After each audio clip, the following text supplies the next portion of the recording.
Welcome back to Leavetherest. I'm Caleb Bridges, and today's topic is going to be freedom or enslavement. I think freedom is probably a very hot topic in our society today. You hear a lot of people talk about freedom of religion, freedom of speech, freedom of what we do with our money, freedom of healthcare. If you're a politically minded person, you're probably especially concerned because it feels like we're losing a little bit more of our freedom every day. But I want to take this discussion in maybe a different direction than you might think.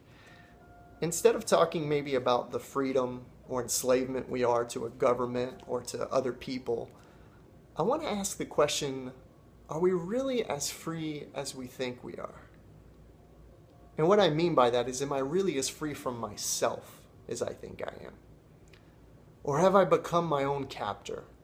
Have I become enslaved to always giving myself what I want, when I want it, doing what I want when I want to, buying what I want, constantly being consumed with myself so much that it keeps me from being able to do maybe what God's really wants me to do with my life. I think sometimes we get in our own way more than anything else gets in our way. And so I think, like most things that we become passionate about, whether it's some sort of movement or something like that, we normally really want to stand up when we feel like something is wrong. We want to do something about it, right? But I think before we can really begin to do that or focus on the things that are outside of us, that are acting in on us, I think we really have to look within first. I think we've all probably heard that saying, be the change you want to see in the world. While that may be overstated sometimes, I think there's a lot of truth in it.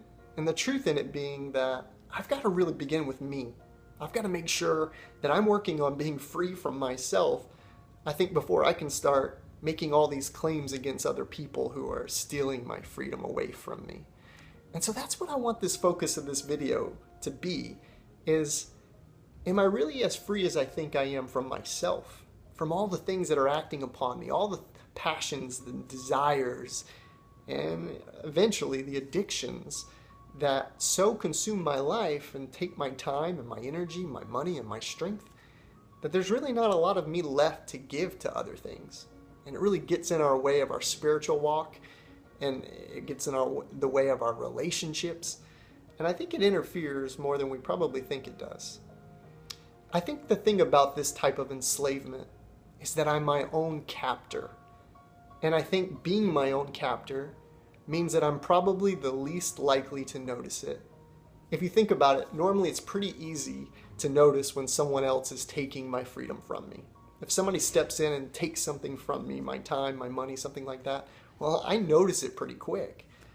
But it's a whole lot harder to notice when the thing that's enslaving me is me.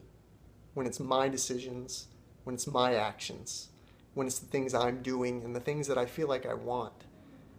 That's the kind of thing that is very easy to be blind to.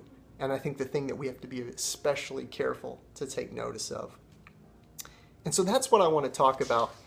I think a scripture verse that kind of helps this maybe make a little more sense, at least the direction I'm taking it, is in Matthew, and it's Christ speaking, and he says, you hypocrite, first take the plank out of your own eye, and then you will see clearly to remove the speck from your brother's eye.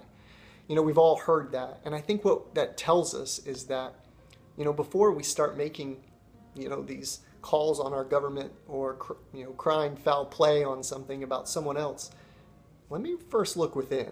And since that's kind of the purpose of these videos, is to really do some self-analyzing, I want that to kind of be our focus. So the question, like I said, is, am I free? Or have I just become my own slave?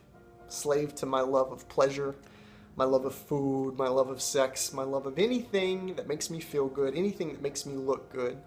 Maybe I'm enslaved to my body in the sense that I work out all the time, or I'm concerned about what people think about me, or how smart I am, or how good looking I am. There's so many things that we can be enslaved to. So many things that can take us away from what God really wants us to do with our lives. And so that's the kind of thing that I want us to think through. I think most of us probably have this mindset of, well, I'm not really enslaved to those things. I could stop them anytime I want, right? I know I've had that mindset about a lot of things. I've thought, well, I'm not addicted to that thing. I mean, I could stop anytime I want.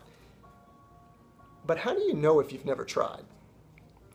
Most of us probably don't know how much something has control over us because we've never tried to stop it. The surefire way to find out how much in control or out of control you actually are is to try to do the opposite of whatever that thing is. So for instance, if it's something that I'm not doing that I feel like I should be doing, start trying to do it. And if it's something that I shouldn't be doing or I'm doing too much of, start trying to control that thing. You'll notice real quick how in control or out of control you actually are when you fight against it. C.S. Lewis has a quote that I really think is very pertinent to what we're discussing. He says that the only way to find out how strong the German army is to fight against it. So in other words, if I surrender to the German army, well, I'm never going to know how strong of an opponent they actually were. And the same is true in our lives, our spiritual lives, and really all parts of our life. If we never fight against something, if we never try to say no to it, if we never try to control it, we'll never really know how strong of a hold it had on us. We won't know how strong it was. And so I think the first and the greatest way for us to begin to do that is to try to fight against it. And I think that goes with a lot of things. If you want to find out whether you're kind of stingy or tight with your money, start trying to give it away. You might think that you're a giving person, but try to give to the point that it actually is going to make it hard to get by. I guarantee you're going to find out real quick whether you're a stingy person or not. I think the same goes with just common everyday things, whether it's exercising or dieting. Try to start doing those things or stop doing some of those things that you're currently doing. And I think you're going to realize how much that thing has control over you or how much in control you actually are. And so I think that really helps us in a lot of ways. Getting back to kind of what I was talking about, the quickest way to realize how much in control or out of control I am is to fight against something. I'm a real strong believer that the things that I don't control will eventually control me. And that's kind of a scary thing. But I think the great reality with that is that the more I learn to control the small things in my life, the more victory I'm going to have in the greater things in my life. I think we've probably all been in that place where, and maybe you currently have some struggles in your own life that you're like, man, I've been fighting this for years, or I've been trying to get victory. I've been trying to do better in this area, and I just feel like I'm failing and I'm failing and I'm failing. And maybe you've been failing for years. I would challenge you to start trying to conquer some of the smaller things in your life. And I think what you're going to see is that the more we learn to control ourselves, and even if it's little things, those things add up. It's almost like, you learn to ride a bicycle by starting with training wheels, right? You don't just go jump on a bicycle and ride off. We have to start with little things. I think sometimes we get this idea, well, I'm just going to totally kick this huge issue in my life. When in reality, we're still struggling with all these other little things. So I think try to think of those things that are maybe smaller in your life that you do have control over. Start trying to really do better at those. And what I think you're going to see is that you're going to have greater victory in the larger areas of your life. And I think it works the opposite way as well. The more I give in to the little things in my life, the mundane things, the harder time I'm going to have denying myself those bigger struggles. Because what I've gotten used to, what I've almost gotten myself very accustomed to, is always doing what I want. And so if I'm always used to giving myself what I want when I want it, it's going to be a whole lot harder to control myself in those bigger areas. And so obviously what we're talking a lot about is self-control, self-denial. But I think that's what really leads and lends itself towards being free, being in control of myself. I think a really neat story that goes along with this idea of being enslaved or being free comes from the book of Genesis. And if you remember, there's the story of Joseph. And Joseph and Potiphar's wife is the particular part of that story that I want to talk about. If you're not familiar, Joseph gets sold into slavery into Egypt. And basically he comes to be the slave to a high-ranking official. I think it was like the captain's guard of the palace. And his name was Potiphar. And so he's a slave of Potiphar's. And Potiphar's wife basically begins making these sexual advances towards Joseph.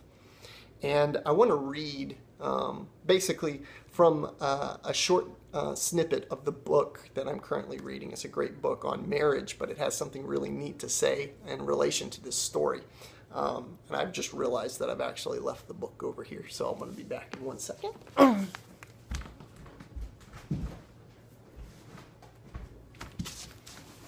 Okay, sorry about that. Had to run grab it.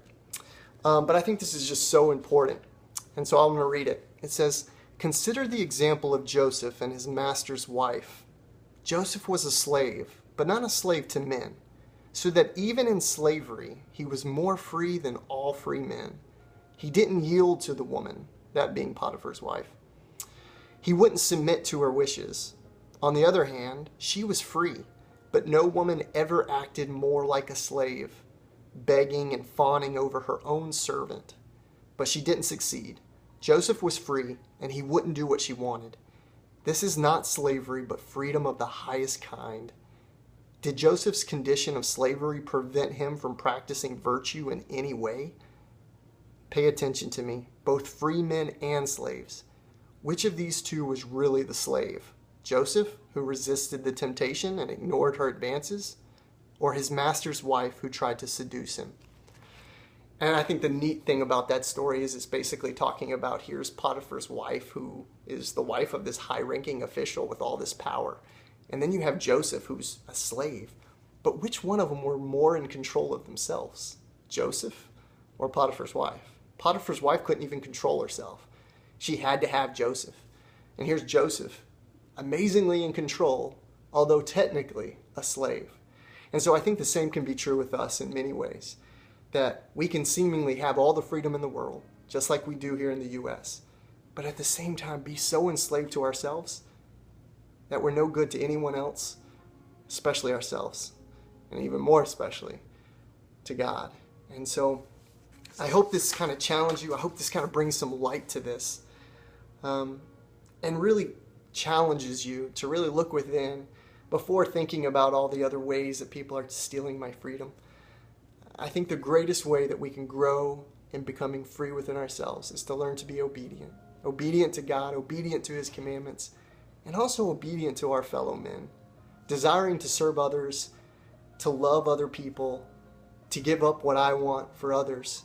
That's what teaches me self-control. That's what teaches me to have a heart to give. And I hope this has been encouraging to you. I would challenge you to just pray for your own freedom and to really begin to work on these things and really to begin to question those areas that you may be enslaved. So thanks for watching and stay tuned for the next video.